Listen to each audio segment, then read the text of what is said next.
অহংকার করা যাবে না। কি যাবে না? আল্লাহ পাক সব পছন্দ করলে অহংকার পছন্দ করবেন না। আল্লাহ পাক অহংকার পছন্দ করবেন। আল্লাহ পাক অনেক পাপ মাফ করে দিতে পারেন, অহংকার আল্লাহ পাক খুব কঠিন ভাবে ধরেন। আল্লাহ পাক খুব কঠিন ভাবে অহংকারীকে আল্লাহ পাক কখনোই পৃথিবীতে টিকতে দেন নাই।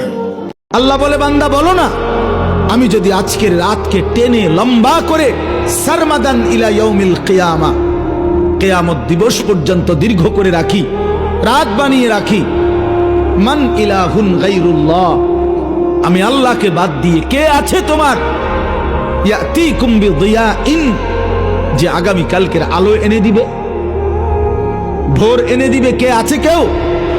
তাহলে আজকের রাত তো আগামী কালকে পরিবর্তন করবে মহান আল্লাহ। জুমার দিন একটা সময় আছে যেই সময় দোয়া কবুল হয়। দোয়া যেটাই করবেন সেটাই কবুল ইনশাআল্লাহ, যদি আপনার রিজিকটা হালাল হয়।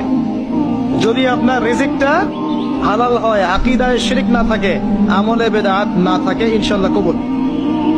সময়টা হচ্ছে ইমাম খুতবা শুরু করার পর থেকে সালাম ফেরানো পর্যন্ত, এই সংক্ষিপ্ত সময়। দুনিয়াতে যত বাধা বিপত্তি আসুক, গাল মন্দ খান, গীবত তহমত খান, কষ্ট হোক, নির্যাতন হোক, একটা বিষয় মনের মধ্যে শান্তি দেয়। কি শান্তি? যে এই দুনিয়ার জীবনটা তো আর চিরস্থায়ী নয়, এটা তো আর সারা জীবন থাকবে না। ইনশাআল্লাহ এই অবস্থা আস্তে আস্তে পরিবর্তন হয়ে যাবে। ফাইন্না মাআল উসরি ইউসরা, পরকালে ইনশাআল্লাহ পাবো। দুনিয়াতে না পেলে কি হয়েছে, পরকালে পাবো ইনশাআল্লাহ।